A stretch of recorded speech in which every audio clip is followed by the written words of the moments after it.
I've always considered myself a risk taker, not in the sense of jumping off cliffs or doing anything extreme, but in business. I grew up in a small town where opportunities were few, and the idea of entrepreneurship was something that seemed too big for someone like me. But from a young age, I had a vision that someday I would create something that was bigger than me, something that would make an impact on the world, or at least my corner of it. I started my first business in high school. It wasn't much, just a small lawn care service, but it was mine. I learned quickly that being an entrepreneur wasn't just about making money. It was about problem solving, resilience, and determination. My first real taste of business came when I realized I was able to hire my friends to help with the workload. They'd been struggling to find jobs, and here I was, offering them an opportunity. The moment I saw the excitement on their faces when they got paid for their work was a turning point. I knew I wanted to create something bigger, something that could impact more people. After high school, I decided to take the leap and enroll in a local community college. I wanted to learn the basics of business before I ventured into anything too ambitious. But even while studying, I couldn't help but feel like I was meant for something more. It was during my second year when I met Mark, an older student who seemed to know everything about business. He was the kind of guy who had a startup for every idea that crossed his mind. Mark became a mentor of sorts, and under his guidance, I started working on my first real project. We built a simple website together that helped people find local handymen and contractors. The idea was simple: create a directory for skilled professionals who didn't have a digital presence. I put up flyers, posted ads online, and started contacting local businesses. The website started small, but it was a side hustle that showed promise. Soon, I was making enough money to cover my bills, and for the first time, I felt like I might be onto something. But that was only the beginning. Mark had a ton of great ideas, but one day, he told me something that stuck with me. The market doesn't care how hard you work. It only cares about results. At first, I didn't fully understand what he meant, but over the next few months, it clicked. We had a good product, but we hadn't figured out how to scale it. I had to take a step back and evaluate what we were doing wrong. And that's when I learned the most important lesson. Innovation is only half the battle. Execution is where most startups fail. We spent the next year refining the website, getting feedback from customers, and adding features that would make the platform more user-friendly. We expanded to other cities, and the business started growing.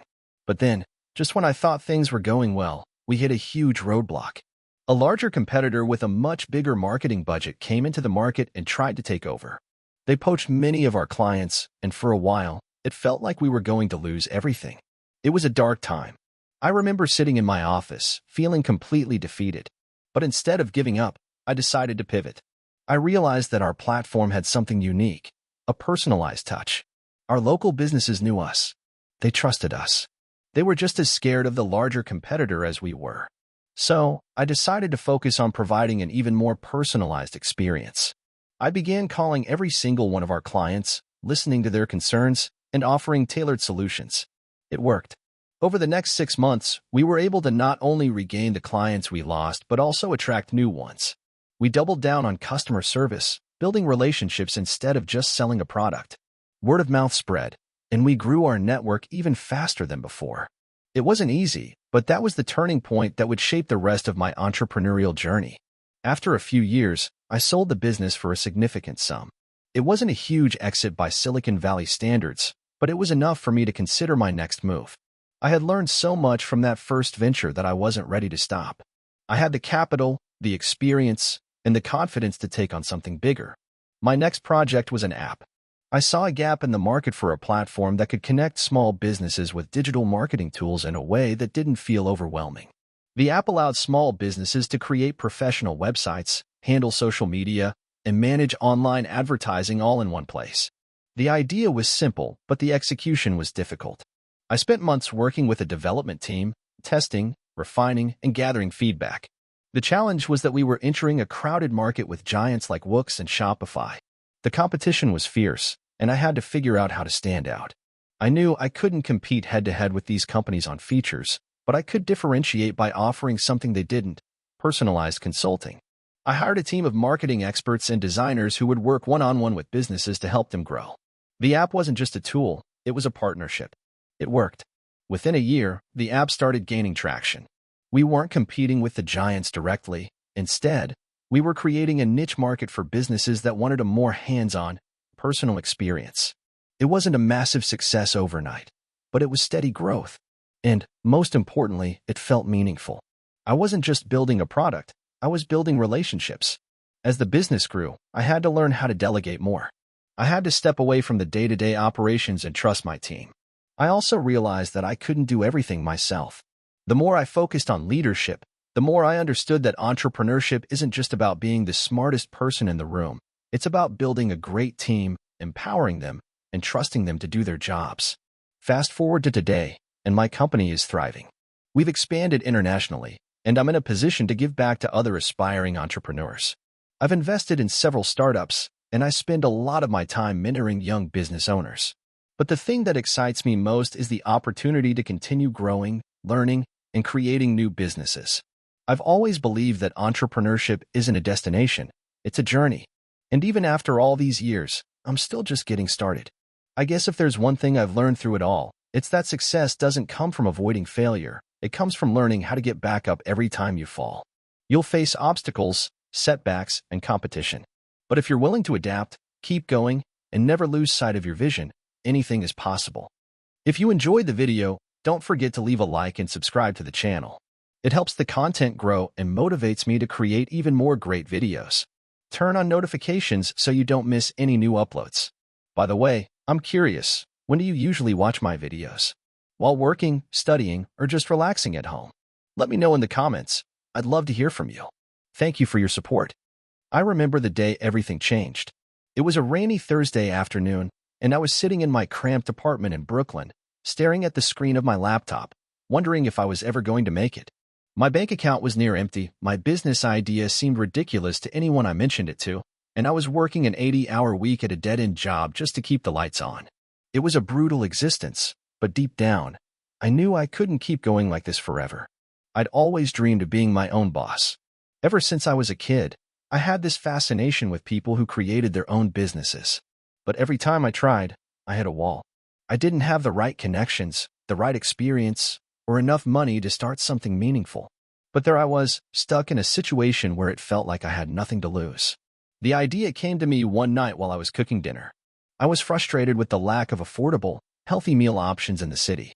As someone who had a passion for fitness and nutrition, I often found myself trying to eat clean but constantly battling with the temptation of unhealthy fast food or overpriced salads that were barely filling. I thought, what if there was a way to combine affordable and healthy meals, delivered right to people's doors? I immediately started researching the meal delivery market. There were plenty of players in the game, but most of them either lacked flavor, were too expensive, or didn't offer a customizable experience. I thought, why not create a meal delivery service that was affordable, nutritious, and tailored to each person's dietary preferences? It seemed simple enough, but I had no idea just how complicated it would be. I didn't have the money to hire a team, so I took matters into my own hands. I started by designing a website. I watched YouTube tutorials and read articles on how to build one from scratch. It took weeks to get it right, and by the time it was live, I felt a surge of excitement. I had a product, even if it was just the beginning. But creating the website was the easy part. The real challenge was sourcing ingredients and setting up a delivery system. I didn't have the capital to buy in bulk from suppliers, and I had no clue how to negotiate a good deal. But I was persistent. I went to local farmers markets, struck deals with small food vendors, and found a way to buy ingredients at a lower cost. The next obstacle was cooking. I had no formal training, but I had a genuine love for food. I started experimenting in my kitchen, testing different recipes, and tweaking them until I was happy with the results. After about a month of trial and error, I had a menu that I felt confident about. Now, it was time to test it out. I offered free meals to a handful of people in my neighborhood in exchange for honest feedback. The responses were overwhelmingly positive. People loved the idea of healthy, affordable meals that didn't require them to spend hours in the kitchen. Some even said they'd pay for it once it launched. That was the moment I knew I was onto something. But there was still one major problem. I had no money to actually launch the business. I didn't have investors or any way to raise funds, so I had to get creative. I took out a small loan from my family, which I promised to pay back within a year, and used it to buy the first round of ingredients, packaging, and marketing. The first few weeks were terrifying. I had no idea how to market a meal delivery service or how to handle orders.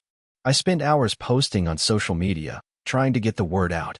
It was slow at first, but eventually people started taking notice. My first paying customer came from a local fitness group I joined online. They had been looking for healthy meal options and loved the concept I was offering. The orders started trickling in, and with each one, my confidence grew. I continued refining the service, improving the website, and expanding the menu. Slowly, the business started to take off. By the end of the first month, I had a small but loyal customer base, and I had made enough money to pay off my loan and reinvest in the business. But growth brought its own set of challenges. I didn't have enough kitchen space to meet demand, so I had to rent a commercial kitchen in a shared space with other small food businesses. The scheduling was hectic, but it allowed me to scale without having to invest in my own kitchen. The delivery process was another nightmare. I started out driving the deliveries myself, but I quickly realized it was unsustainable. Hiring drivers was the only solution, but finding reliable people who would work for a small company like mine was a struggle. At one point, I almost gave up.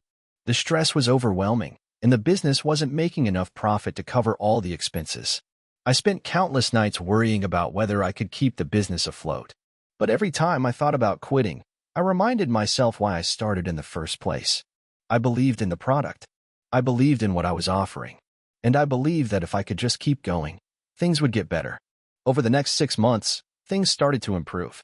The customer base grew, the word-of-mouth recommendations increased, and I started getting attention from local media outlets.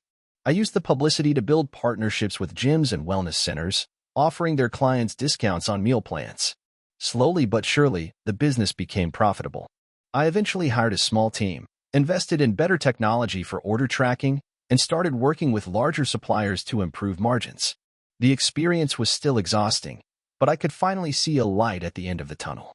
Fast forward to 2 years later, and my business is thriving. We've expanded into multiple cities, and I've been able to hire a team of passionate people who share my vision. We've raised money from investors and are on the verge of launching new products. But the journey hasn't been easy. There were countless late nights, moments of self-doubt, and setbacks that almost made me quit. But every time I wanted to give up, I remembered why I started in the first place. I often think back to those early days when I was sitting in my Brooklyn apartment, wondering if I'd ever get a chance to make my dreams a reality. I'm grateful for the struggle because it shaped me into the person I am today. It taught me perseverance, creativity, and the power of believing in myself when no one else did. The journey of entrepreneurship is never linear. It's a roller coaster of highs and lows, but if you have the vision, determination, and the willingness to keep learning from your failures, anything is possible.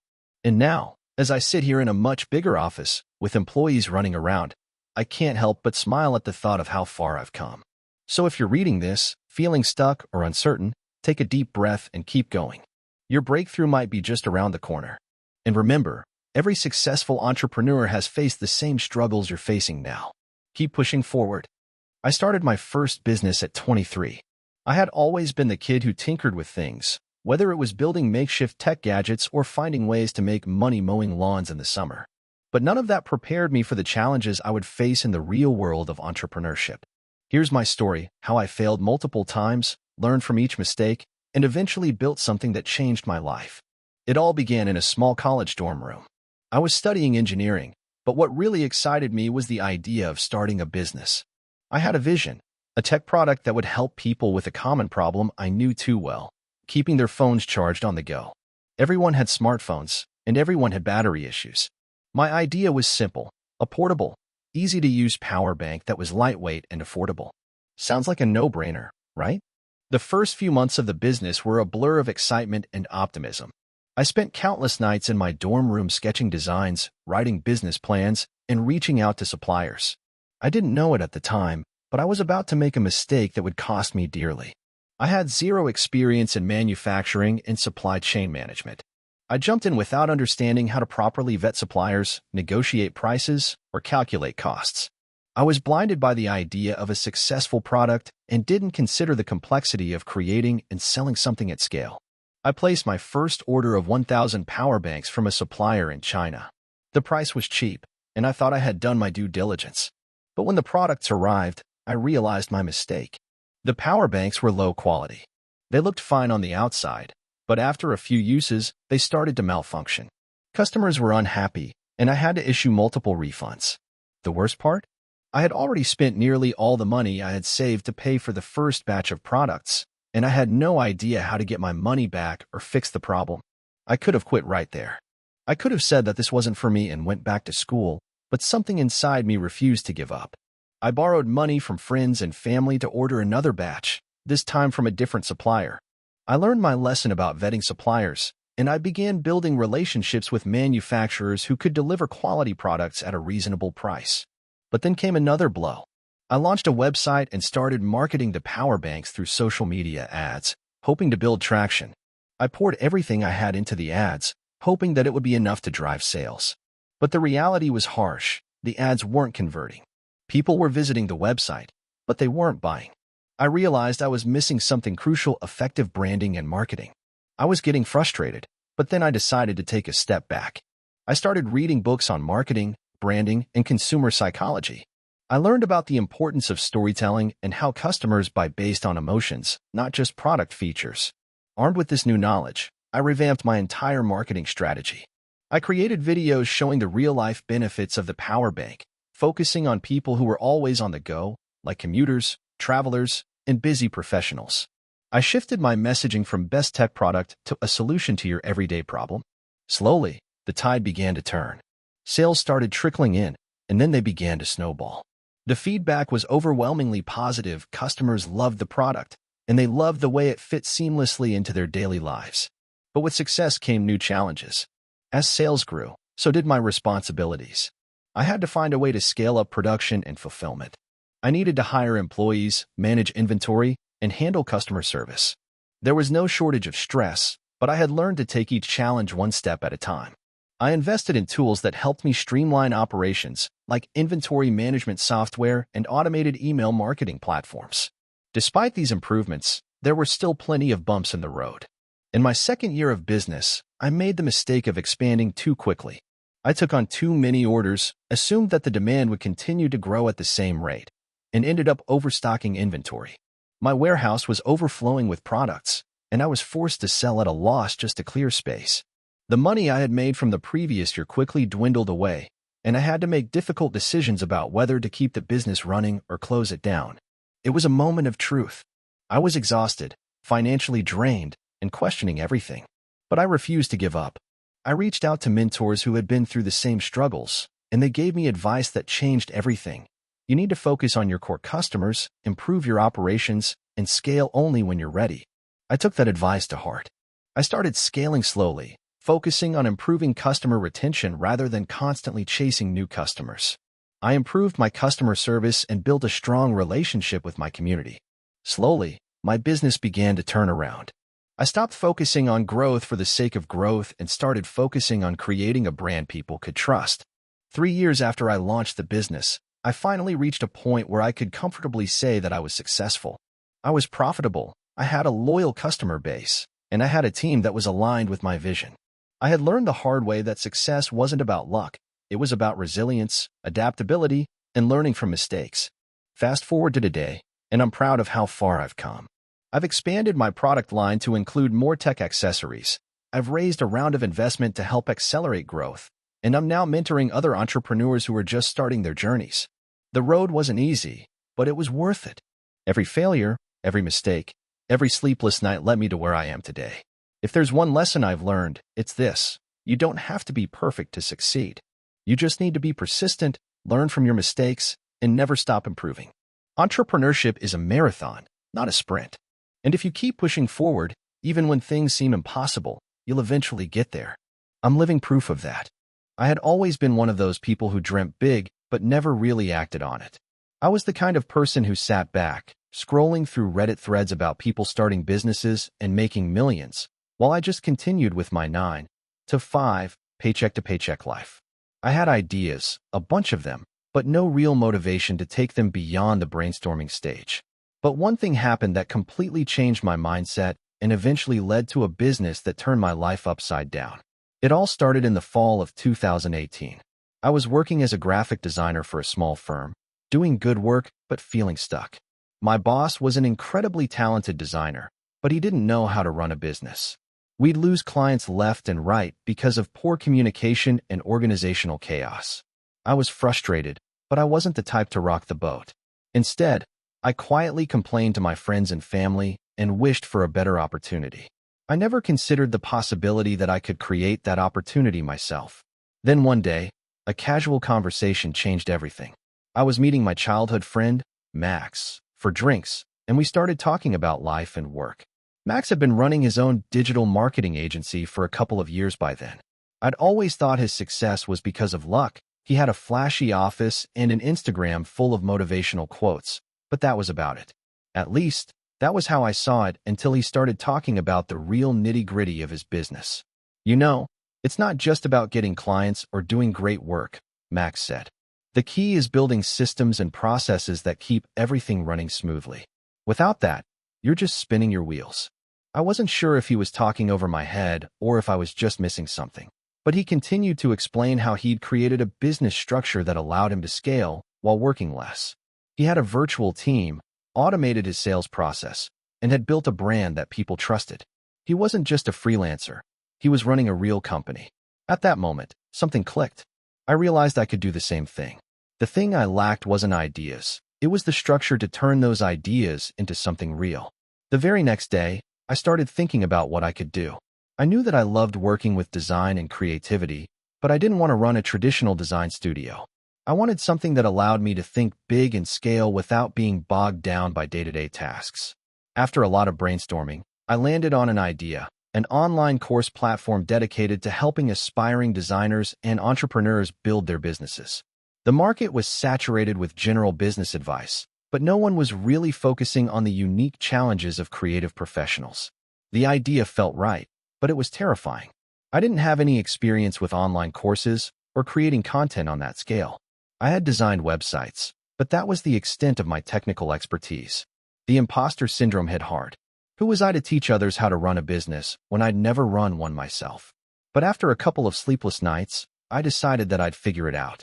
I wouldn't be the perfect expert, but I could share what I knew and learn as I went along. I began by researching every piece of content I could find on creating an online course. I bought courses, read blog posts, and consumed YouTube videos from every expert I could find. Slowly, the process started making sense. I realized that the key to building a successful course wasn't about perfection. It was about providing real value in a way that was digestible and actionable. I spent the next 6 months creating my first course. It wasn't anything fancy. It was a beginner's guide to setting up a freelance design business. I didn't know it at the time, but that was going to be my entry point into a much bigger market. I launched the course on a simple landing page, using the email list I'd built through a blog I'd started a few months earlier. I spent hours drafting my sales copy, figuring out how to set up payment systems, and making sure everything looked professional. There was a lot of trial and error, but eventually, I hit the publish button. And then, nothing happened. The first few days were a complete bust. No one signed up. I wasn't surprised, but it still stung. I had put so much work into the course, and it felt like it had all been for nothing. But I knew I couldn't give up after just a few days. I dug into my analytics, discovered where I was losing people, and started tweaking my marketing strategy. I spent the next few weeks reaching out to influencers in the design space, offering them free access to my course in exchange for a shout-out. Slowly but surely, the ball started rolling. People started signing up, then sharing their experiences on social media. The testimonials began pouring in, and my confidence grew. With each sale, I reinvested the money into better marketing, upgrading the course, and creating more content. My revenue was still small, but it was growing steadily. By the end of 2019, my course was bringing in enough money to replace my full-time job. I took the leap and quit my day job to focus on my business full-time. But even then, I faced new challenges. Scaling a business isn't as easy as it looks. The demand for my course grew faster than I anticipated, and I had to hire a small team to help with customer support and marketing. There were weeks when I felt completely overwhelmed. I learned the hard way that having a successful product wasn't enough. You also need to have the right systems in place to handle that success. Over the next year, I launched additional courses, built a membership site, and started offering one-on-one coaching. I automated as much as I could, hired a small team, and began outsourcing tasks that I wasn't good at. My business became more than just a way to make money. It became my passion. I realized that my success wasn't just about selling courses or offering services. It was about helping others achieve the same freedom I had found. Fast forward to 2023, and my business is doing well into six figures a year. I still have moments of doubt, and not every project is a success, but I've learned to take setbacks in stride. I've created a community of students and clients who support each other and share the same values of entrepreneurship, creativity, and independence. And while my journey is far from over, I've come to realize that success doesn't come from waiting for the perfect opportunity. It comes from taking the leap and figuring things out along the way. Looking back, I realized the biggest turning point for me wasn't the launch of my course or the first sale. It was that conversation with Max, the one where I finally understood that if I wanted something more from life, I had to go out and create it myself. I'm not the smartest, the most experienced, or the most talented person in the room, but I am the one who took action. And to anyone reading this who feels stuck or unsure, take that first step. It might feel like you're not ready, but you'll never be. The key is to start and keep going, even when it's hard. You'll be amazed at what you can build when you stop waiting for the perfect moment and just make it happen. I was 23 years old when I made the decision that would change my life. My friends were out partying, enjoying the fruits of their post-college lives, while I was locked in my small apartment, working on a business idea that seemed absolutely crazy to most people. I was fresh out of college, broke, and working a job I hated in a call center just to pay rent. But deep down, I knew I could do better. I had always been a dreamer, a bit of an outsider, but I felt that if I could just figure out how to turn one of my ideas into reality, everything would fall into place. The idea came to me late one night. I had just finished a call at work when I overheard one of my coworkers complaining about how hard it was to find a specific item on a popular online store. It was something that seemed so simple but was creating a lot of unnecessary frustration. That's when it hit me. What if I could create a platform that made shopping more personal, more tailored, and more intuitive? A marketplace where people could find exactly what they were looking for, without the endless scrolling and confusion that plagued so many other websites. I spent the next few months obsessing over the idea. I started researching, reading everything I could about e-commerce, web development, and how successful businesses were built from the ground up. I had no technical background, but I was determined. I watched countless YouTube tutorials and joined online forums, learning how to code and build a basic website. Every night after work, I would spend hours creating my prototype, tweaking things here and there until I had something I was proud of. The first version of my platform was awful. It was clunky, slow, and nowhere near user-friendly, but it was something. I had a product, and that was all that mattered to me. I didn't have money for ads, so I relied on word of mouth and social media to get the word out. It started slow, really slow. I only had a handful of users in the beginning, mostly friends and family who were kind enough to try it out and give feedback. But those small victories felt like huge wins. The biggest challenge came when I needed to scale. I had no money to hire developers or marketers, so I had to do everything myself. I would wake up at 5 a.m. to work on my platform before going to my call center job, and then I would stay up late answering customer questions, fixing bugs, and trying to improve the site. The exhaustion was real, but so was the belief that this could work. One night, I decided to take a huge risk. I took my entire savings, around $2,000, and spent it all on Facebook ads. I knew that if I didn't try this, I'd never know if my platform had real potential. The next few days were nerve-wracking. I watched the numbers, hoping and praying that something would click. The first few days were a bust, nothing. But then, about 4 days in, something happened. My website traffic started spiking. People were clicking through the ads, signing up, and browsing the marketplace. It wasn't a flood, but it was enough to make me believe that I was on the right path. I doubled down on everything. I refined my marketing strategy, focused more on user engagement, and improved the platform based on the feedback I was getting. Slowly but surely, the business started to grow. By the time I hit my first $10,000 in revenue, I could hardly believe it. That milestone was huge for me. It wasn't just the money, it was proof that my idea had value, and that I had the ability to make it happen. At that point, I took a leap and quit my call center job. It was a terrifying decision, but I knew that if I didn't fully commit to my business, I'd always wonder, what if? I rented a small office space, hired my first employee, a part-time developer, and started building the business. The challenges didn't stop, though.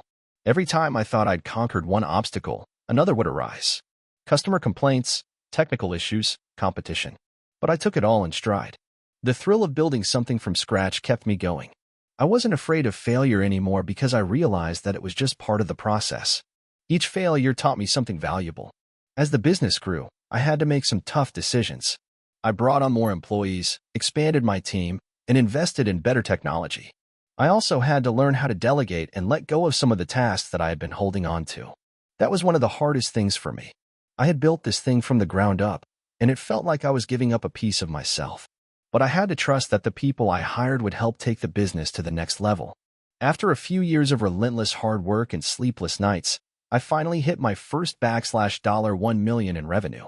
That was a milestone I had once thought was impossible, and now I was living it. I had employees, a fully functional business, and a product that people loved. But even at this stage, I knew there was still so much more to do. The marketplace was growing, but the industry was also becoming more competitive, and I had to keep innovating. Over the years, I made mistakes, but I also had a lot of wins.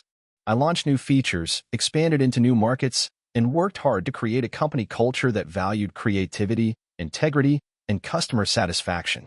Today, my business is worth over $50 million. I've expanded into multiple countries, and I've got a team of over 100 employees. Looking back, I realize that everything I've achieved is the result of those late nights, those moments of doubt, and the willingness to take risks. It wasn't easy, and it didn't happen overnight, but the journey has been worth every challenge. I've learned that success doesn't come from avoiding failure, it comes from persevering through it and always looking for ways to grow. I'm still the same person I was back then, but now I've got the resources and the confidence to turn my ideas into reality. And as I sit in my office overlooking the city, I can't help but think about that 23-year-old who was so sure that there was something more for him. I never could have imagined how much my life would change, but I wouldn't trade this journey for anything. I'm proof that if you keep going, no matter how hard it gets, you'll eventually find your way to the top. I've been running my own business for a few years now, and the journey has been anything but easy. It started with nothing but a simple idea, a small amount of savings, and a huge amount of naive optimism. But looking back, I can't help but feel proud of what I've accomplished. Here's my story, how it all began, and how I fought to keep my business afloat when everything seemed to be crashing down around me. It all started in my early 20s. I had just graduated from college with a degree in marketing, and honestly, I had no clue what I wanted to do with my life.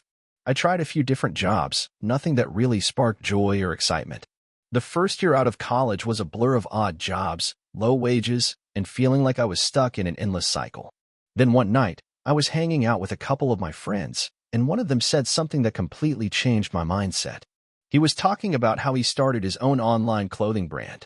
He wasn't making millions, but he was doing it. He was his own boss, and that was something I found incredibly inspiring. I had always been the creative type, so the idea of building something from the ground up appealed to me. That conversation sparked a fire inside me, and I couldn't let it go. I didn't know the first thing about running a business, but I had one skill. I knew how to create content. Over the years, I'd gained a good following on social media with my photography and videos. So, I thought to myself, why not combine that with my passion for fashion and start a clothing brand? I didn't have much money to invest, but I had a few contacts in the fashion world who helped me source some basic items. My first big mistake was not researching the market thoroughly. I rushed into it, assuming that because I had a small following on social media, I could easily make sales. I spent weeks designing a logo, coming up with a few simple designs, and setting up a basic online store. The product was cheap, and the quality wasn't great, but I thought it didn't matter. I was just getting started. I made the rookie mistake of overestimating the value of my social media presence. When I finally launched the brand, I got the worst shock of my life. No one bought anything. My friends and followers on social media were supportive, but it wasn't translating into sales. I thought, maybe I need more followers, so I spent money on ads that were completely ineffective. Weeks went by, and I had no orders. No one cared about my brand, and it was starting to hit me that I might have just thrown away my savings on a pipe dream. But I didn't want to give up. I couldn't afford to give up. So I started doing some serious research. I read books, listened to podcasts, and took courses on digital marketing, branding, and sales. I learned about customer acquisition, retention, and how to properly run Facebook ads. It was like a light bulb went off. I realized that I hadn't even scratched the surface of what it takes to run a successful business. I decided to try again, but this time, I took a different approach. I went back to the drawing board and redesigned my website, ensuring it was professional, user-friendly, and mobile-optimized. I revamped my product offerings, focusing on quality instead of quantity. I also took a long, hard look at my branding and made sure it reflected who I was and what I wanted my business to stand for. The next step was refining my marketing strategy. I started using Instagram and Facebook to show my products in action, sharing behind-the-scenes content of me packing orders and giving people a glimpse into my life. I also started collaborating with influencers, but not just any influencers. I was careful to pick people whose values aligned with mine, not just those with big follower counts. This helped me build a more engaged audience. Slowly but surely, I began to see some traction. I made my first sale, then a few more. I started to gain real traction with organic growth and word of mouth. It wasn't fast, but it was steady, and I could see the results of my hard work. However, things weren't always smooth. Just when I thought I was on the right track, I faced a huge challenge: cash flow. I had underestimated how much it would cost to keep the business running, especially when it came to inventory and shipping. My margins were so thin that I barely had enough money to pay my bills, let alone grow the business. I had to take out a small loan to keep things afloat, and that added even more stress to the already overwhelming situation. But I refused to quit. I started finding creative ways to reduce costs and increase revenue. I negotiated better deals with my suppliers, offering them bulk orders in exchange for lower prices. I worked with local manufacturers to cut down on shipping costs and improve turnaround times. I began offering more exclusive, high-margin items and limited drops to create urgency and increase sales. Despite all of this, my profits were still low, and it felt like I was just scraping by. I was doing everything myself, handling the marketing, product sourcing, packaging, and customer service. I felt overwhelmed and exhausted. I remember one night sitting in my small apartment, staring at the numbers and wondering if it was even worth it. Was this ever going to work? Then came the breakthrough. One of the influencers I had worked with reached out to me with an offer to collaborate on a special collection. I was hesitant, but I decided to take the leap. This partnership brought in a huge influx of customers, and with it, more sales than I'd seen in months. The momentum from that collaboration helped me secure new wholesale clients, and that's when things really started to turn around. I had finally made it. My small clothing brand was growing, and I was no longer just scraping by.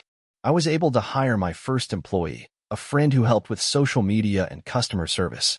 I was able to invest back into the business to improve inventory, design, and branding. The cash flow issues were no longer a constant worry, and I had more time to focus on growing the business. Looking back, I realized that the journey wasn't easy, and there were plenty of times when I felt like giving up. But I learned some valuable lessons along the way. First, don't be afraid to fail. It's part of the process. Second, never underestimate the power of persistence. Finally, always stay open to learning. The second I stopped thinking I knew everything, I started to improve. Fast forward to today, and my business is now generating a consistent six-figure revenue annually. We've expanded into multiple product lines, have a growing team, and we're finally starting to get the recognition we deserve. My life looks nothing like it did a few years ago, and while I know the journey isn't over, I'm proud of how far I've come. If you're thinking about starting your own business, I have a few pieces of advice. Don't rush. Take the time to learn, and make sure you've done your research. Don't be afraid to pivot if things aren't working. And most importantly, never give up, even when it seems like it's all falling apart. Because sometimes, that's when you're on the edge of your breakthrough. I'll never forget the day I decided to turn my life around. It wasn't some grand moment of inspiration or a lucky break. It was a mess of desperation and confusion that forced me into a decision I never thought I'd make. Let me take you back to the beginning, before everything started to shift. I was in my late 20s, struggling like so many others. I had just moved back in with my parents after a failed attempt at adulting in the big city. I had a degree, but no real prospects. I had taken up odd jobs here and there, always thinking that one day I would find something that would work out. But that day seemed so far away. I'd spent years bouncing between dead-end positions, always feeling like I wasn't living up to my potential. It was one night when I was sitting at my parents' kitchen table, staring at a pile of bills, that the thought hit me. I had no idea how to make my life work. I was 28 years old, with no savings, no assets, and the heavy weight of student loan debt hanging over me. My friends had real jobs, houses, families, and I had nothing. Not to mention that I was still using my parents' Netflix account. That night, I lay awake for hours, scrolling through social media, seeing everyone else living what seemed like a dream life. Entrepreneurs, influencers, digital marketers, and tech founders. The stories were everywhere. Start your own business, be your own boss, work from anywhere, they all said. It was infuriating and inspiring at the same time. Why wasn't I out there doing that? I had the time, the ability, and the ambition, but I didn't have the direction. That was the turning point. I remember waking up the next morning with a fire lit under me. I didn't know exactly what I wanted to do, but I knew I couldn't stay on the path I was on.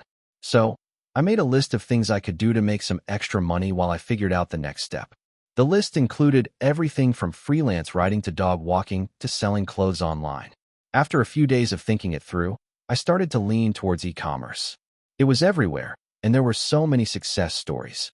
I had no inventory, no experience, and honestly, no idea what I was doing. But I saw an opportunity in dropshipping. It seemed simple. Find suppliers, create an online store, and market the products. I didn't have much money to start, but I was willing to try anything at that point. So, I researched, and I researched, and I researched some more. I watched YouTube tutorials, read blog posts, and joined e-commerce forums. Slowly, I started piecing things together. I used Shopify to build my store. I chose a niche I was passionate about, outdoor gear. Hiking, camping, and adventure were things I loved, and it felt like a natural fit. I spent weeks creating my website, tweaking the design, and learning about Facebook ads, Instagram marketing, and Google Analytics. I was obsessed. My life was consumed by building this online business, and for the first time in a long time, I felt like I had purpose. It was thrilling, but also terrifying.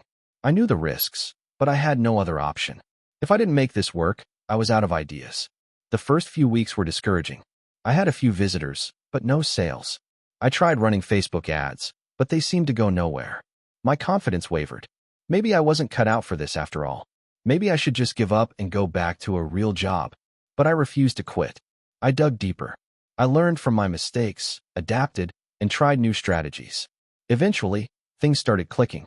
I optimized my ads. I targeted my audience more effectively. I experimented with different product offerings and improved my website's user experience. Slowly but surely, the sales started rolling in. It wasn't a fortune overnight, but it was something. My first sale was a small victory. I remember jumping around my bedroom, looking at my phone in disbelief. It was real. I had actually made a sale. I was on the verge of something. That moment, that first real sale, changed everything. The next few months were a blur. I kept improving, testing new marketing techniques, and learning from my mistakes. I scaled the business little by little, reinvesting profits into ads and inventory. By the end of that year, I had replaced my previous income. It wasn't easy, and it wasn't fast, but it was a start. I had proof that I could build something from nothing. The next big breakthrough came when I decided to focus on building a brand. I wanted my business to stand out from the countless other dropshipping stores out there. I stopped selling random products and began curating a unique line of high-quality, niche outdoor gear. I hired a photographer to create professional product images and started sharing my own adventures to build a community around the brand. I also built an email list and engaged with customers on social media. At this point, I was making enough money to move out of my parents' house, which felt like a massive milestone. But more importantly, I was doing something I loved.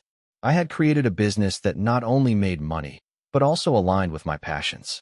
That was something I never thought I'd experience. As my business grew, so did my confidence. I brought on a few contractors to help with the workload, and I expanded into new product lines. Within 2 years, I had built a 6-figure business. I moved into a nice apartment, traveled the world, and began reinvesting in personal development, hiring coaches, attending conferences, and networking with other entrepreneurs. But it wasn't all sunshine and rainbows. There were countless setbacks along the way.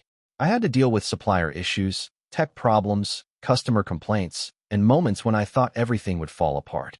But with each obstacle, I learned and adapted. Looking back, I can hardly believe how far I've come.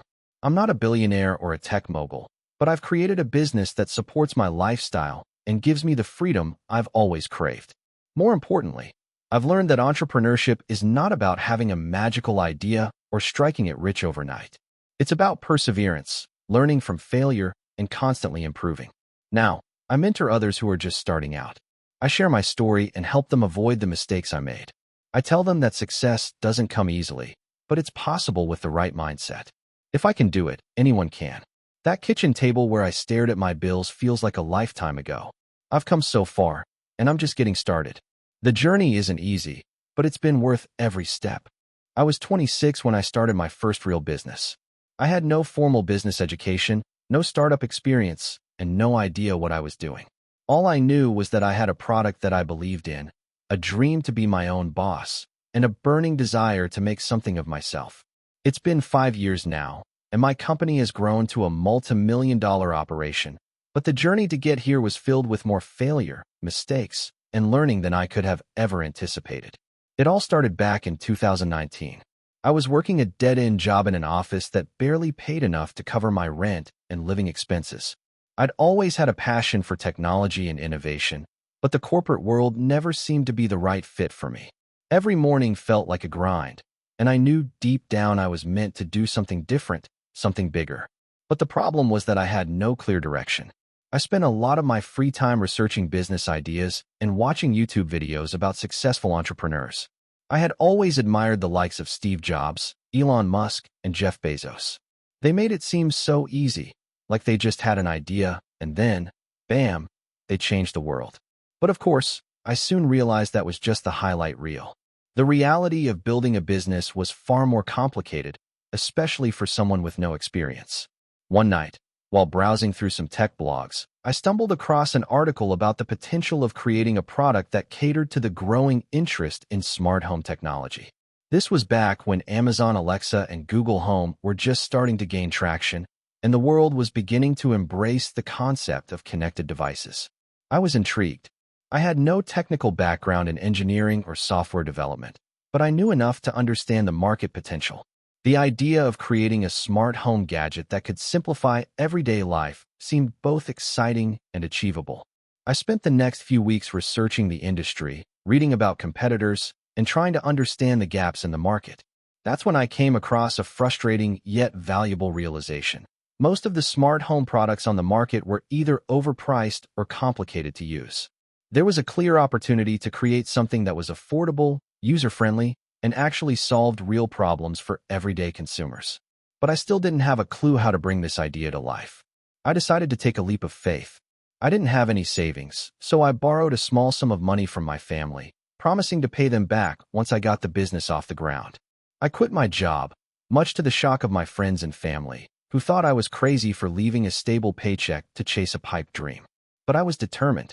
I enrolled in a few online courses to learn the basics of product design and manufacturing, spent countless hours networking with engineers and suppliers, and began sketching out what would eventually become my first product, a smart home security device that integrated seamlessly with users' smartphones. The first few months were a blur. I had no office, no employees, and no real infrastructure to speak of. It was just me, a computer, and a dream. I spent most of my days cold calling potential manufacturers, emailing potential partners, and constantly learning about the technical aspects of product development. I made a lot of mistakes, like ordering a batch of faulty prototypes that cost me thousands of dollars and realizing too late that I had neglected to factor in shipping costs, which ate into my profit margins. But with every mistake, I learned, adapted, and kept moving forward. The turning point came when I was finally able to secure a partnership with a reputable manufacturer who had experience in the smart tech space. It wasn't a huge deal, but it was a start. With their help, I was able to produce my first batch of prototypes, and after countless rounds of testing and tweaks, I had a product that I was proud of. The next challenge was marketing. I had zero experience in marketing, but I knew that social media would be my best bet. I created a simple website, set up Instagram and Facebook pages, and began posting about the product. I didn't have a large following, but I made sure to engage with everyone who commented or showed interest. I also reached out to influencers in the tech space, offering them free samples in exchange for reviews. Slowly but surely, people started noticing my product. It wasn't an overnight success, but I began getting orders. Little by little, I started building momentum. However, the financial strain was real. I still had to pay off the money I'd borrowed from my family, and I was barely breaking even with each sale. But I refused to give up. I took on odd freelance jobs to supplement my income, worked long nights packing orders myself, and continued to reinvest every penny I made back into the business. The first year was brutal. There were days when I questioned whether I was making a huge mistake, but I kept telling myself that success wasn't a straight line. It was a series of small wins and losses. As the second year rolled around, things started to get easier. The product was gaining traction, and the feedback from customers was overwhelmingly positive. I reinvested my profits into expanding my product line and improving my website. I also hired my first employee, someone who had experience in marketing and social media. This was a game changer. With her help, we were able to scale our online presence, run paid ad campaigns, and significantly increase our sales. By year 3, my company had reached a point where I could afford to hire more employees, open a small office, and even start looking into retail partnerships. I was still working long hours, but I was no longer doing everything myself. I had a team, a process, and a solid customer base. That year, I finally paid back the loan to my family and began seeing the fruits of my labor. The company's revenue was climbing, and we were on track to hit a 7-figure revenue by the end of the year. Now, 5 years in, my company is worth millions. We've expanded into new markets, launched multiple new products, and built a loyal customer base that trusts our brand. I've learned so much along the way, from the importance of persistence to the value of surrounding myself with the right people. There were countless sleepless nights, mistakes, and moments of doubt, but each one was a lesson that brought me closer to where I am today. I'm not saying it's easy or that it's always going to be a smooth ride, but if you have a passion, a product, and a relentless drive to make it happen, you can achieve more than you ever thought possible. The key is to keep pushing forward, even when the odds seem insurmountable. There's no magic formula, just hard work, a willingness to learn from your failures, and a belief that, one day, it will all pay off. Hey, friends, if you enjoy this content, don't forget to like the video and share your thoughts in the comments.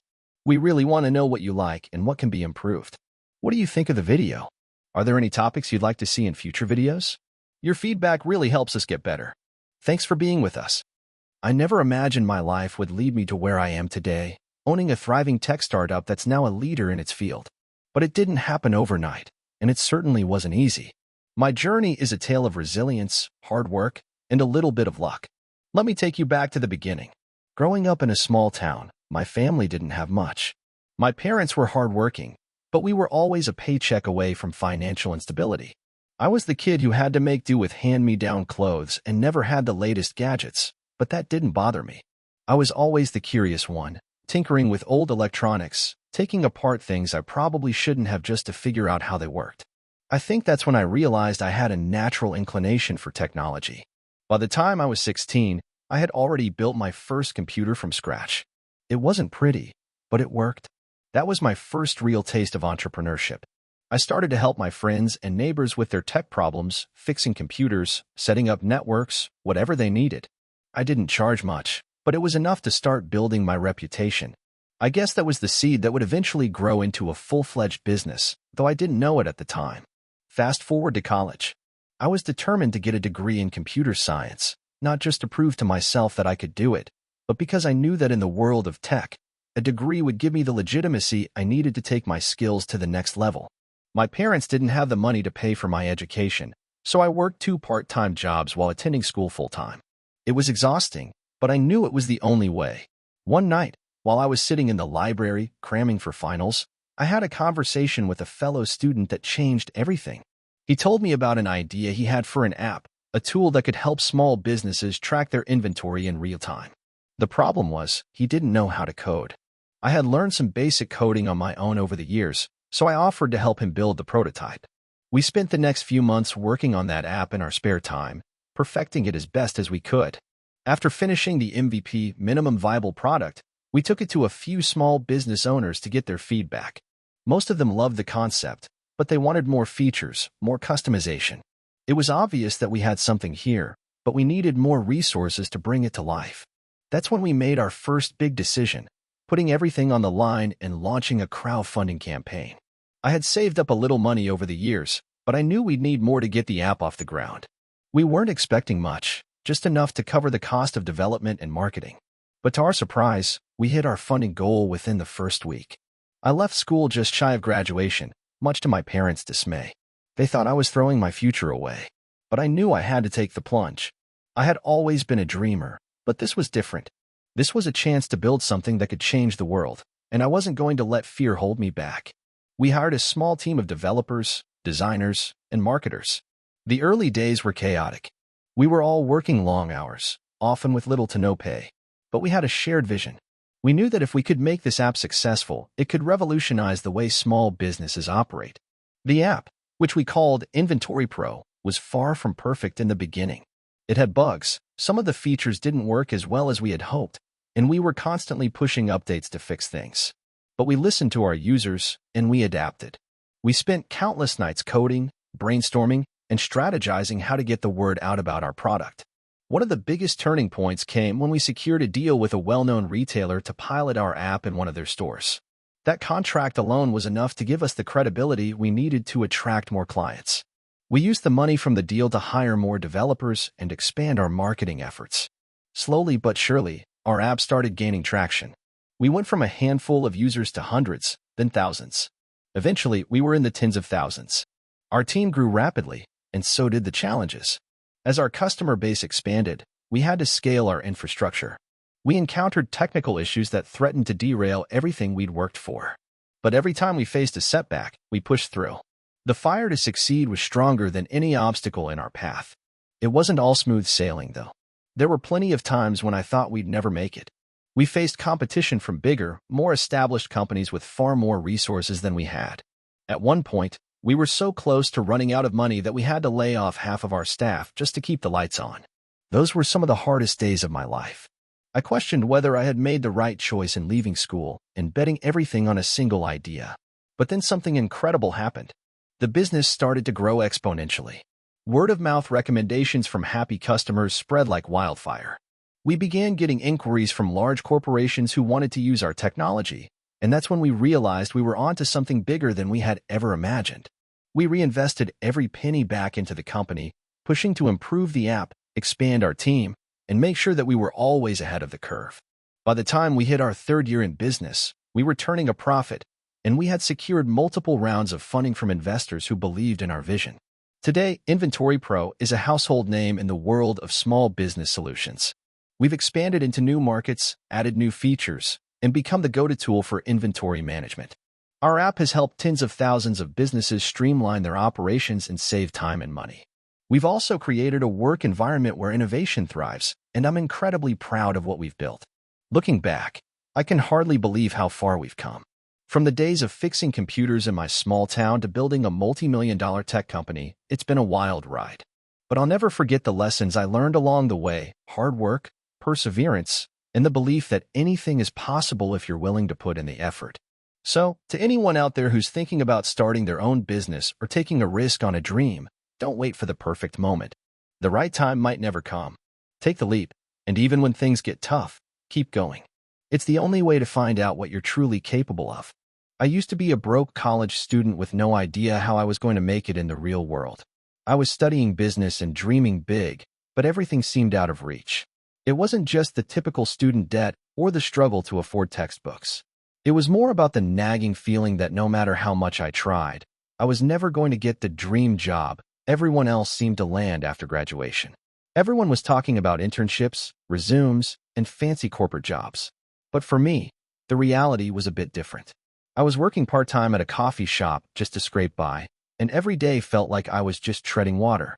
One evening, after yet another exhausting shift, I sat down on the curb outside the coffee shop, feeling completely defeated. I had been staring at my phone scrolling through Instagram and Facebook, seeing my peers posting about their new internships, new cars, and new apartments. It felt like I was stuck in place while everyone else was moving forward. But then, something caught my eye. A post from an entrepreneur who had started his own e-commerce business with a simple idea and turned it into $1 million brand. I had heard stories like that before, but this one felt different. This guy wasn't from some privileged background or a top-tier university. He was just a regular guy who had decided to take a chance and work relentlessly toward his dream. I decided to look more into it. I spent the next few weeks binge-watching YouTube videos, reading blogs, and even taking a couple of online courses. The more I learned about e-commerce, the more it clicked. There was a way for me to break free from the traditional job market and build something of my own. But there was a catch. I had no money to get started. I knew I couldn't just ask my parents for help, and I definitely didn't want to take out more student loans. I had to figure this out on my own. One night, in a haze of frustration and determination, I had an idea. I had a collection of old clothes and shoes from my teenage years, stuff that I no longer wore, but couldn't bring myself to throw away. What if I started by selling them online? I knew it wasn't glamorous, but it could be a start. So, I dusted off my old eBay account and started listing items for sale. I took good pictures, wrote clear descriptions, and priced them fairly. To my surprise, they sold faster than I expected. It wasn't a lot of money, but it was enough to spark something inside of me. I kept selling more items from my closet and started expanding to things I bought on clearance or from local thrift stores. Slowly but surely, my eBay account grew. The profit margin wasn't huge at first, but I reinvested every penny I made into more inventory.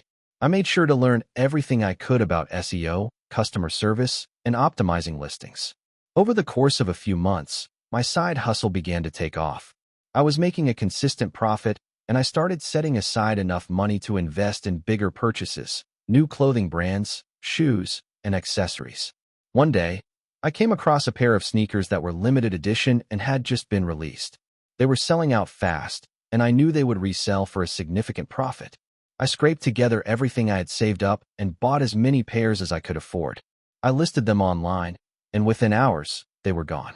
The profits I made from that one batch were enough to open up new possibilities. I began to realize that I was not just making money, I was building a brand. I decided to take the plunge and set up my own website.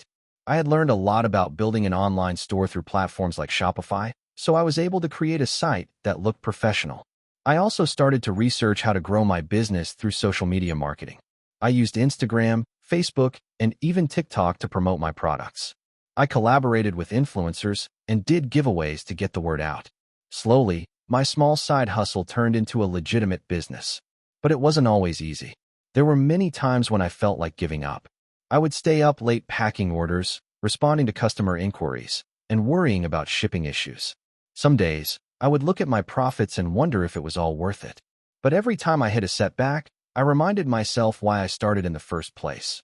I wanted to be my own boss, and I wanted to build something that I could be proud of.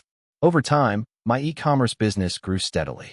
I started to hire help, first a part-time assistant, then a full-time employee. I upgraded my website and expanded my product line. I also invested in better marketing tools and analytics to help me optimize my sales. As the business gained momentum, I found myself working less in the coffee shop and more on my business. Eventually, I was able to quit my part-time job altogether. It felt like a huge victory, but it also meant stepping into the unknown. Running my own business came with its own set of challenges, but I was ready for them. Fast forward to today, and my business is doing better than I ever imagined. I'm making 6 figures annually, and I've been able to scale my operations to the point where I don't have to worry about the day-to-day grind anymore. I have a team that helps run things, and I'm able to focus on growing the brand even further. I'm now able to help others by sharing my experiences and offering mentorship to people who want to start their own businesses. Looking back, I realized that the key to my success wasn't about having the perfect idea or a huge investment. It was about persistence and being willing to start small, even when the odds seemed stacked against me. I didn't give up when things got tough, and I never stopped learning. If I could go from struggling in college to running a successful e-commerce business, anyone can. You just have to be willing to put in the work, take risks, and never stop chasing your dreams. So, if you're reading this and you're in a tough spot, don't give up. Start small, learn everything you can, and keep pushing forward. One day, you'll look back and realize that all the struggles were worth it. I was a 28-year-old college dropout with a dream to make it big. Growing up, I always felt like I was different. Most people in my small town aimed for stable, traditional jobs, but I wanted more. I didn't want to follow the standard 9-to-5 grind. I wanted to create something of my own. At the time, I was working part-time as a waiter at a local diner, barely making enough to pay rent, but my mind was always racing with ideas. It all started when I was scrolling through my phone one evening after work. I was tired, frustrated, and unsure about my future. But something about this one YouTube video caught my attention. It was about dropshipping, a business model where you sell products online without handling any inventory. I had never heard of it before, and I had no idea how e-commerce worked, but the thought of starting an online business intrigued me. I didn't have any money to invest, but I had time. So, I decided to dive in. The next day, I spent hours researching dropshipping. I watched every tutorial I could find, read every blog post, and joined online forums. The more I learned, the more I felt like this could be my ticket out of the rut I was in. I didn't have a product to sell, but I had an idea. There was this niche market I had noticed. People were obsessed with fitness, and a lot of them were into home workouts. There were a ton of dumbbells, resistance bands, and other workout gear being sold online. But what if I could find something unique? Something that wasn't already oversaturated with competition. I spent a few more weeks researching, and finally, I found it. A portable, foldable yoga mat. It was small, lightweight, and easy to carry, which made it perfect for people who worked out at home or traveled often. I found a supplier in China who would ship directly to customers, meaning I wouldn't have to worry about storing inventory. All I needed to do was create a website, market the product, and let the sales roll in. Simple, right? I didn't have any money for a website, so I built one myself using Shopify's free trial. It was a basic store with a generic design and a simple product page. I didn't know much about marketing, but I knew I had to get the word out somehow. I started running Facebook ads on a shoestring budget, spending about $5 a day. The first few days were brutal. I barely made any sales, and I quickly became frustrated. But then, something strange happened. My ad started getting more engagement, and people were clicking on the product. I didn't make any sales at first, but I could tell that there was interest. I spent the next few weeks optimizing my website, tweaking my ads, and experimenting with different marketing strategies. Slowly, the sales started trickling in. At first, it was just 1 or 2 orders a day.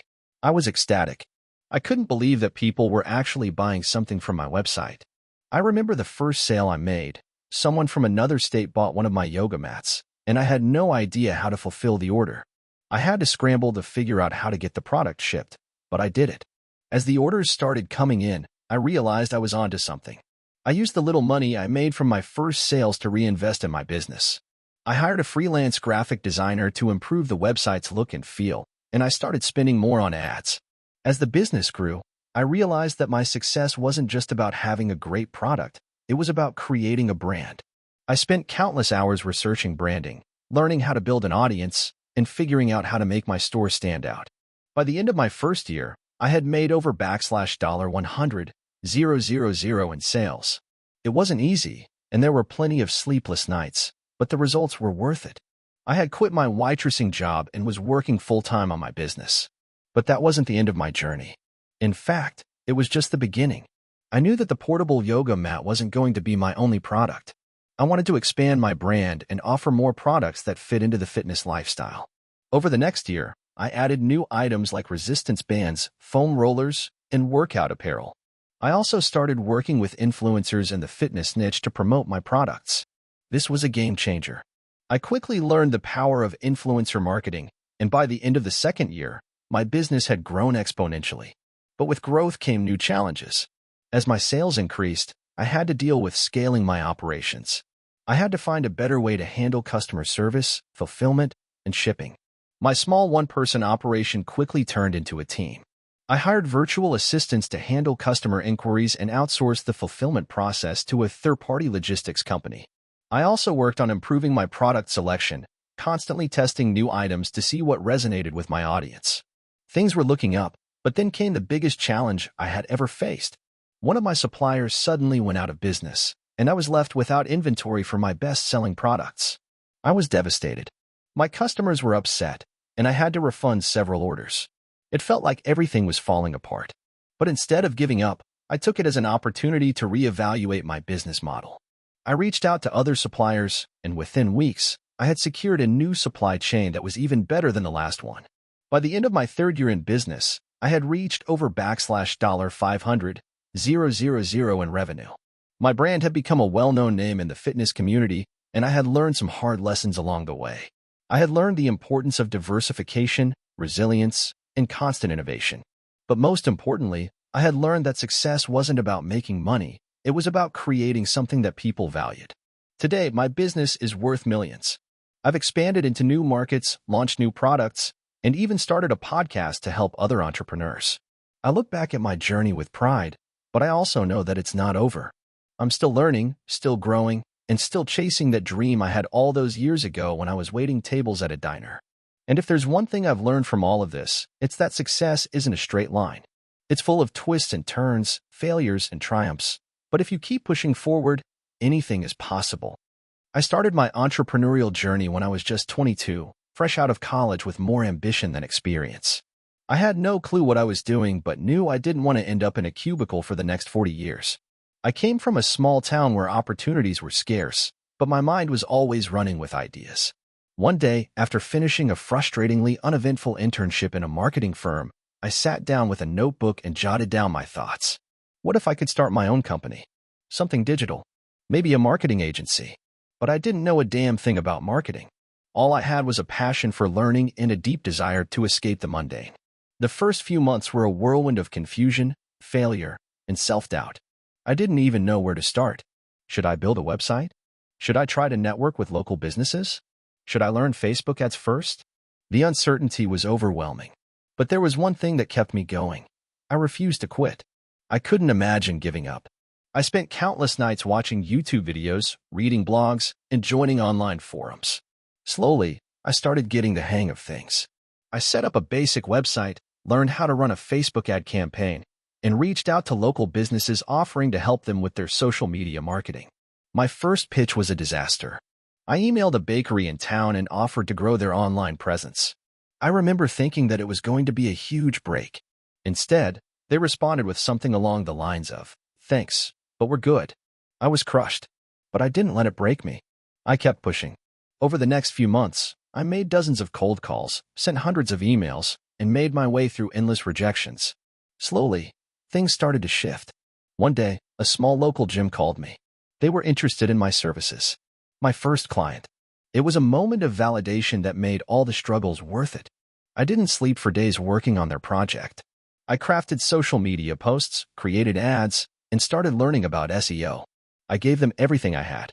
The gym started seeing results almost immediately: more foot traffic, new memberships, and higher engagement on their social media platforms. I was on cloud nine. I remember thinking, this is it. This is my shot. That first success opened doors. More clients followed, and soon I was handling multiple businesses at once. But, of course, things weren't as smooth as they seemed. I was still learning every day, making mistakes along the way, and constantly hustling to stay ahead. There were many times when I questioned whether I was capable of handling it all, but I kept pushing forward. The turning point came when I decided to scale my business. I realized I couldn't do everything by myself. I needed help, but hiring was a challenge. I didn't have the funds to bring on full-time employees, so I started outsourcing to freelancers. It was a game changer. Freelancers brought fresh ideas and expertise that I didn't have, but managing them was a different story. The first freelancer I hired quit halfway through a project, leaving me scrambling to find someone to take over. I learned the importance of setting clear expectations, communication, and managing remote teams. Around the same time, I started dabbling in content creation. I wanted to build my personal brand and showcase the results I was getting from my clients. I started posting tips, insights, and case studies on social media. It was uncomfortable at first. Putting myself out there was something I wasn't used to. But I soon realized that sharing my knowledge not only helped others, but also built trust in my services. As my business continued to grow, I faced new challenges.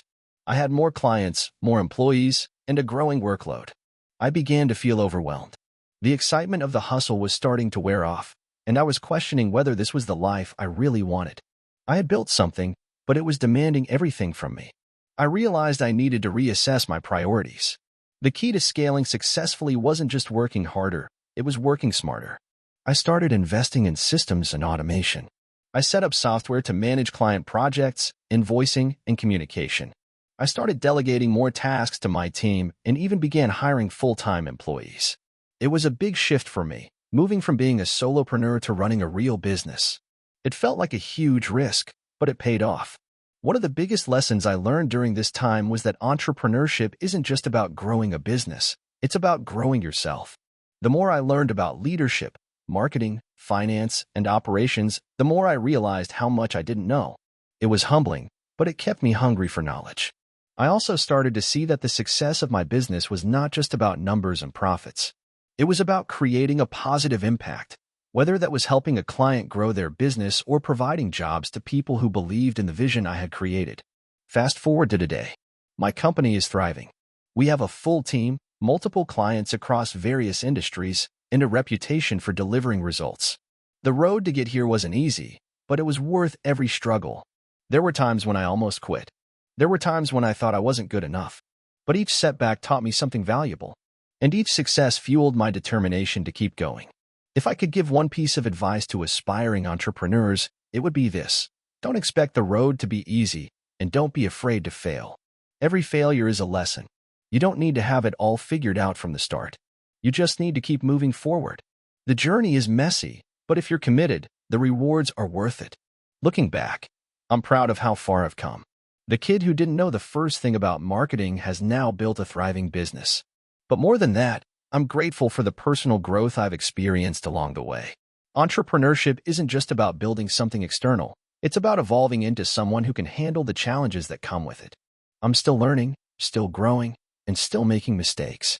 But now I know that every mistake is just a stepping stone to the next level. And the best part is, I'm just getting started. I remember the first time I decided to start my own business. It was 2016, and I was sitting in my tiny apartment in the heart of a bustling city, scrolling through Instagram.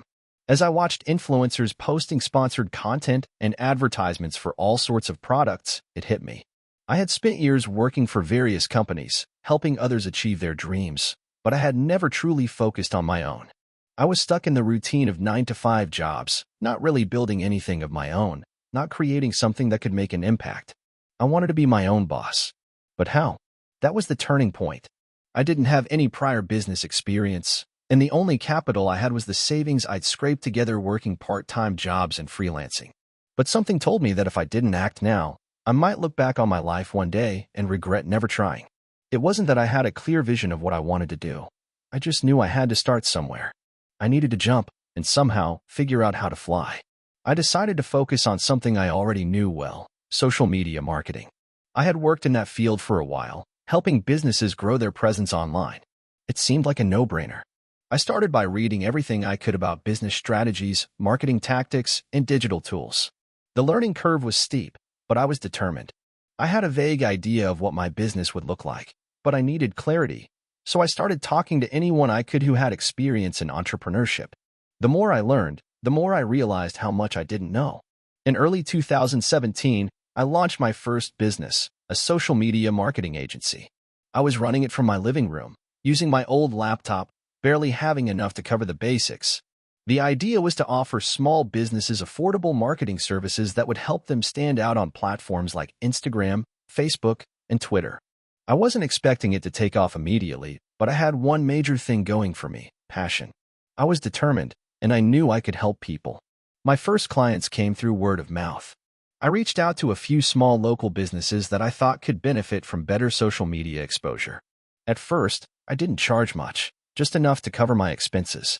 I spent hours crafting marketing strategies, curating content, and engaging with audiences on behalf of my clients.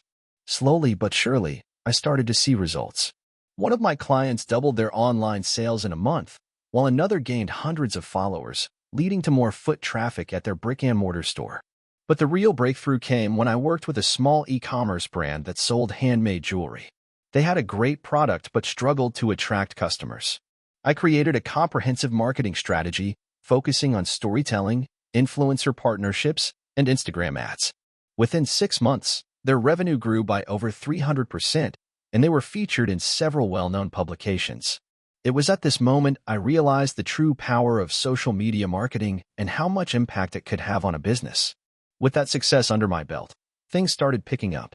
My name began to spread in the local entrepreneur community, and I got more inquiries from businesses looking for my help. I was still running everything solo, working long hours, sometimes 18-hour days, but the adrenaline kept me going. My agency grew, and I added a few team members to help with the workload. I reinvested every penny I made back into the business, upgrading my software tools and expanding my knowledge base. By 2018, I was ready to scale.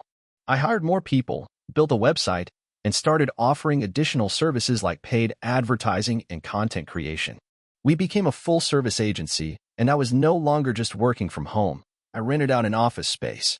My team grew to 12 employees, and we started working with bigger brands.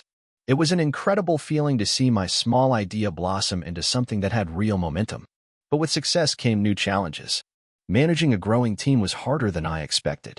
I had to quickly learn how to delegate tasks, improve communication, and streamline operations. I made plenty of mistakes along the way.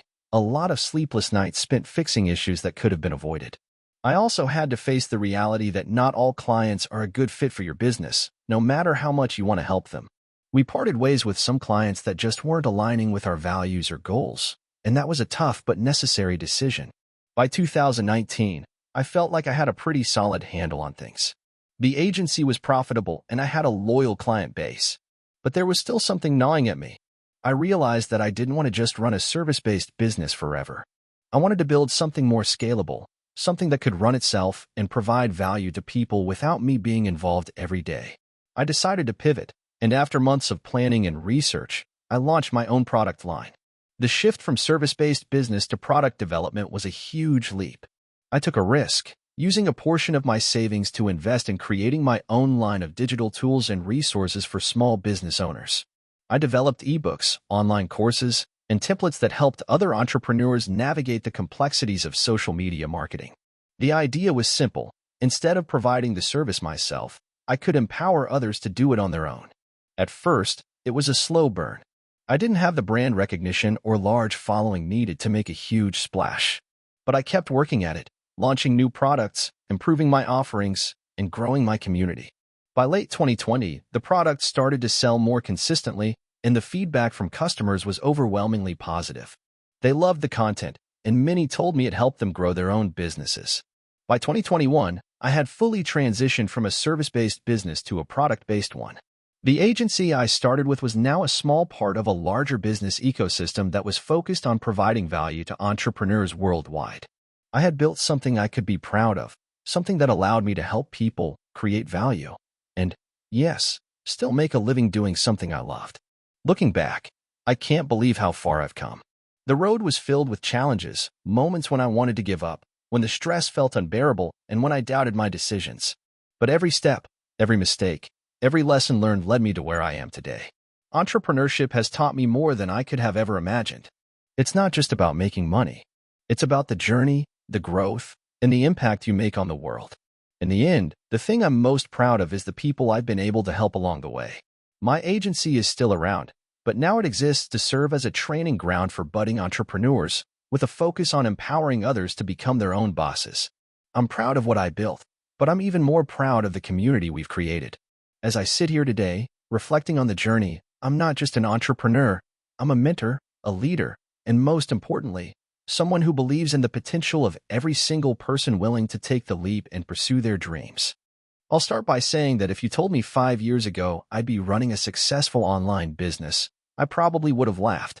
I had zero experience in business and barely scraped through my high school economics class. But I'm getting ahead of myself. It all started when I was working my 9-to-5 job at a marketing agency. I wasn't miserable, but I wasn't exactly excited to be there either. It was just a job to pay the bills, and every day felt like a repeat of the last. I spent most of my time at the office daydreaming about doing something else, something bigger. Something that wasn't just a way to fill the hours until the end of the day. I've always been a huge fan of fashion, but I wasn't the type of person who could drop hundreds on designer items. I'd buy clothes from places like Zara, ASOS, or local thrift stores, and I'd try to keep up with the trends. But one thing I always noticed was that I could never find exactly what I wanted. There was always this gap in the market, at least in my mind. I wanted affordable, high-quality streetwear that wasn't plastered with logos, that could be worn casually or dressed up a bit. A mix of trendy and classic. One day, after months of procrastination, I decided to take the plunge. I quit my marketing job and decided to try starting an online store. At the time, I didn't even know how to set up a website, let alone how to manage inventory, marketing, or customer service. I had zero experience in the fashion industry, but I was determined to learn. I didn't have a lot of savings, so I started small. I had about $3,000 saved up, which wasn't much, but it was enough to get me going. I spent the first month learning everything I could about e-commerce, website building, and social media marketing. I watched YouTube videos, read blogs, and even reached out to a few people in the industry who were kind enough to give me advice. I had no plan other than just to give it a shot. The first major obstacle was choosing a niche. I didn't want to create a store that sold everything, like Amazon. I wanted to focus on something specific. After a lot of thought, I settled on streetwear, affordable, minimalist streetwear with clean designs. Something that was versatile enough to wear every day but still stylish. I wanted it to be about the clothes, not about logos or flashy branding. Once I knew what I was selling, I needed to figure out how to get the clothes made. I reached out to manufacturers and suppliers in China and the US. I quickly learned how difficult it was to find reliable suppliers, especially when you're just starting out. Some of the manufacturers didn't respond, others were out of my budget, and a few didn't meet my standards for quality. But after a few weeks of back-and-forth emails and some samples that were either too poor quality or too expensive, I finally found a supplier I felt comfortable working with. Now came the fun part, building the online store. I opted for Shopify because it seemed like the most user-friendly platform for someone with zero tech skills. The setup process was easier than I expected, but creating a website that actually looked good? That was a whole other story. I spent countless hours tweaking the design, picking the right fonts, and testing different layouts. But after a couple of months, I was ready to launch. I remember the night I finally went live. I had spent so much time building the store that I couldn't believe it was actually happening. I took a deep breath, hit publish, and watched as the first few visitors trickled in. I didn't expect to make any sales that first night, but I still felt an overwhelming sense of accomplishment. My store was live, and it was mine. However, the reality hit me hard the next day. I had zero traffic. I had no idea how to get customers to visit my website. I knew I had to do something to drive traffic, so I started looking into Instagram marketing. I created an Instagram account for my brand and began posting content regularly. But again, I had no clue what I was doing. My photos were bad, my captions were cringy, and I had no idea how to engage with followers. For the first couple of months, it was slow. I didn't even have 100 followers, and no one was buying anything. But I refused to give up. I started running Instagram ads to get more eyes on my brand. It wasn't until I started collaborating with influencers that things began to pick up. I reached out to micro-influencers who had a small but engaged following and offered them free products in exchange for a shout-out. It wasn't glamorous, but it worked. Slowly, my following grew, and sales started coming in. It wasn't much at first, maybe 1 or 2 orders a day, but it was a start. I took all the revenue I made and reinvested it into better marketing. I hired a professional photographer to take high-quality product photos, worked on improving the website's user experience, and started collaborating with bigger influencers. Eventually, I was able to hire a small team to help with customer service and manage the day-to-day operations of the business. Things started picking up faster than I expected. My brand gained a loyal following and customers were coming back for repeat purchases. By the end of my first year, I had hit $200,000 in revenue, which blew my mind. I wasn't a millionaire, but I had built something that I could be proud of. It wasn't easy, and I worked more hours than I ever thought I would, but it was worth it. Fast forward to today, and my business is thriving. We've expanded our product line, built a strong community of customers, and have even started doing collaborations with other brands. We're on track to hit $2 million in revenue this year, and I can finally say that I've made it. Looking back, I can't believe how far I've come. The journey was anything but easy, but every challenge was a learning experience. I've made mistakes along the way, but I wouldn't change a thing. Starting a business from scratch is a tough journey, but it's also one of the most rewarding things you can do. To anyone out there who's thinking about taking the leap, do it. It won't be easy, and you'll probably want to quit a few times, but if you stick with it, you'll be amazed at what you can achieve. Just be willing to learn, be patient, and most importantly, never give up. You never know when the next big break will come. I had always been the kind of person who loved a good challenge. Growing up, I wasn't the most popular kid, nor was I particularly athletic or academically gifted. But I had something else, an insatiable curiosity and a knack for figuring things out. I had this feeling deep down that one day, I would find a way to make a real impact. Little did I know, that spark would ignite during a late-night conversation with a friend that would ultimately change my life. It was the summer after my sophomore year in college. My best friend Matt and I were sitting at a local coffee shop, discussing our future plans. Matt was studying finance, and I was majoring in marketing, but neither of us had a clear idea of what we wanted to do after graduation. We both felt like we were drifting. That was until Matt mentioned a new app he had been reading about, an app that allowed users to connect with local service providers for everything from dog walking to house cleaning. It sounded interesting, but I could tell Matt wasn't fully sold on it. Do you think something like that would really take off? I asked. Well, I don't know, Matt replied. But what if we did something similar, but with a twist?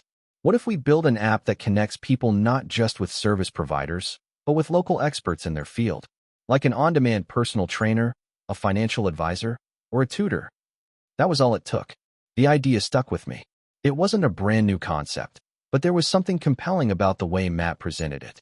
The idea of creating a platform that allowed people to find trusted experts for whatever they needed felt like it had potential. I knew this was it. This was my moment. I couldn't stop thinking about it for days. I spent every free moment brainstorming, sketching out ideas, and researching the market. It was clear to me that there was a gap in the market for this type of service, a marketplace where you could access reliable, vetted experts on demand. The more I thought about it, the more I became convinced that this was the opportunity I'd been waiting for. But there was a major hurdle. I didn't know the first thing about building an app. I wasn't a coder. I had no tech experience. In fact, the idea of writing a line of code terrified me. However, I wasn't going to let that stop me. I dove headfirst into learning. I took online courses, watched countless YouTube videos, and even reached out to developers in online forums. Every time I hit a roadblock, I refused to give up. I knew this wasn't going to be easy, but I also knew that nothing worth having ever was. Eventually, after months of sleepless nights and countless failed attempts, I was able to piece together a basic version of the app. It wasn't pretty, and it certainly wasn't polished, but it worked. I showed it to Matt, and he was impressed. "This is actually pretty good," he said. "I think you've got something here." With that validation, I set out to build the next version. This time, I focused on refining the user experience, adding features, and improving the app's functionality. I also started recruiting experts, professionals from various fields who could be part of our platform. I didn't have much money to offer them, but I promised them a piece of the pie if the app succeeded. Surprisingly, many of them were willing to take a chance on me. As the app started to take shape, I began reaching out to potential investors. I remember the first pitch I did. I was nervous as hell. My hands were shaking as I walked into the meeting, and I could barely get the words out. But somehow, I managed to convince them to give me a shot. They weren't blown away by the app, but they liked the idea and my determination. They saw potential, and they agreed to invest in the company. With funding in place, things started moving quickly. I hired a team of developers, designers, and marketers, and we worked around the clock to improve the app. The first version was a rough draft, but it was functional. We had a small but loyal user base who loved the service. Slowly but surely, our community began to grow. However, things weren't all smooth sailing. As we grew, we encountered new challenges. There were issues with scaling, customer complaints, and even some of the experts we had on board weren't delivering the level of service we had promised. We hit a major roadblock when one of our top experts was accused of fraud, and it nearly destroyed our reputation. I spent weeks fixing the damage, reassuring our users, and making sure that we only had trustworthy experts on the platform. The most difficult part was dealing with the overwhelming pressure. As the founder, I was responsible for everything: the product, the team, the investors. There were days when I questioned whether I had made the right choice. Could I really do this? Would we ever succeed? It was hard to keep pushing forward when the weight of it all felt so heavy. But I kept going, one day at a time. I kept learning, kept improving, and kept refining the app. The turning point came about a year after we launched. We had made significant progress, and our app was starting to gain traction. We started getting positive reviews from users who loved the convenience and the expertise we were offering. Investors took notice, and we were able to secure another round of funding that allowed us to scale even further. By the time we hit our 2-year anniversary, we had grown from a small team with a few hundred users to a company with thousands of active users and a solid team of professionals. We were no longer just an idea. We had become a legitimate player in the market. I looked back at the long, difficult journey and couldn't believe how far we had come. We had built something from nothing, and it was starting to pay off. But the road didn't end there. In fact, it was just the beginning. We faced new challenges as we expanded into new markets, refined our business model, and continued to innovate. But through it all, I held on to the belief that persistence and hard work would pay off. And as I stand here today, with a successful business that has transformed the way people access services, I can't help but feel proud of what we've accomplished. Looking back, I can't believe how much I've learned. The journey was not easy, but it was worth every single sleepless night, every ounce of effort, and every mistake. Starting my own business taught me more than I could have ever imagined, about resilience, about failure, about leadership, and most importantly, about believing in yourself. And if there's one thing I've learned from this experience, it's that anything is possible if you're willing to work for it. Don't let fear or uncertainty hold you back. Take the leap, learn as you go, and never stop pushing forward. The road will be tough, but if you stay committed, you'll find success on the other side. I had always been the kind of person who liked to follow the rules. I studied hard, got a decent job, and lived a pretty straightforward life. That was until the day I decided to take a risk that completely changed everything. It started with a simple idea. I was working as a marketing manager for a tech company, and while the job wasn't bad, it never truly inspired me. Every day felt like the same thing. I'd sit in meetings, draft emails, strategize social media campaigns, and get a decent paycheck at the end of the month. But deep down, I couldn't shake the feeling that there was something more I could be doing. I wanted to be in charge of my own destiny, to build something of my own. One evening, after a particularly grueling day at work, I was scrolling through Instagram when I stumbled upon a post about a local business selling custom-made phone cases. The idea seemed simple enough, but the cases were beautiful, and people were buying them. I thought to myself, why couldn't I do something like this? The more I thought about it, the more I became convinced that there was an opportunity. I started doing research, finding suppliers, and learning about the logistics of e-commerce. It wasn't long before I realized that I could start a business from scratch with just a small investment. I didn't need a physical storefront, I didn't need employees, and I didn't even need to leave my apartment. I could do it all from my laptop. So, I made the decision. I would start a business selling custom phone cases. It was a niche market, but there was plenty of room for creativity. I figured I could offer high-quality designs that no one else had, with an easy-to-use online store and fast shipping. I didn't have a clear business plan, but I was excited. I was ready to take a leap. The first step was creating a website. I had zero experience with web development, but I wasn't going to let that stop me. I spent hours watching YouTube tutorials and reading blogs to teach myself how to build a site using Shopify. It wasn't easy. There were moments when I wanted to give up, but I kept pushing forward. After a few weeks, I had a basic, functional website. It wasn't perfect, but it was mine. Next, I needed to design the phone cases.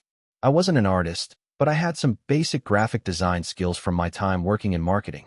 I started sketching out ideas and using design software to create unique, eye-catching patterns. Some of the designs were inspired by nature, others by popular culture.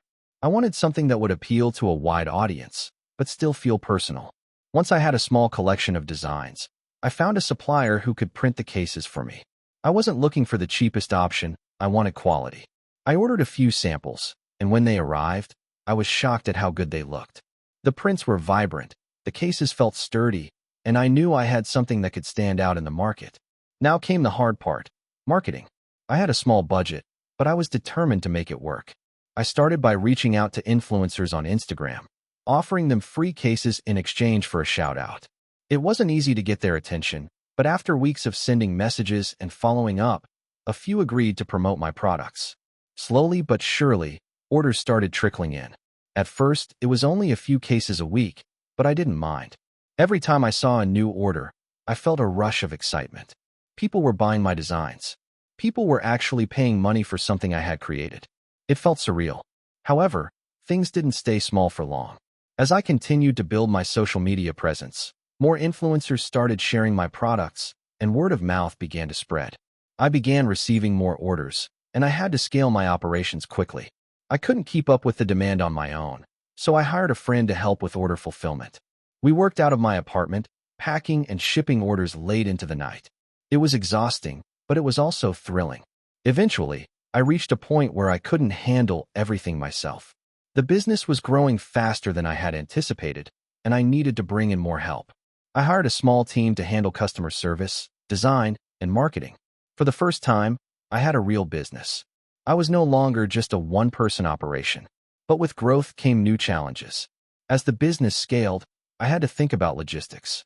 I had to find a better way to handle inventory, streamline shipping, and keep costs down. I had to learn about taxes, business licenses, and other legal requirements. There were days when I felt completely overwhelmed, but I kept pushing forward. One of the biggest challenges I faced was competition. The custom phone case market was growing rapidly, and more businesses were popping up every day. I knew I had to differentiate myself somehow.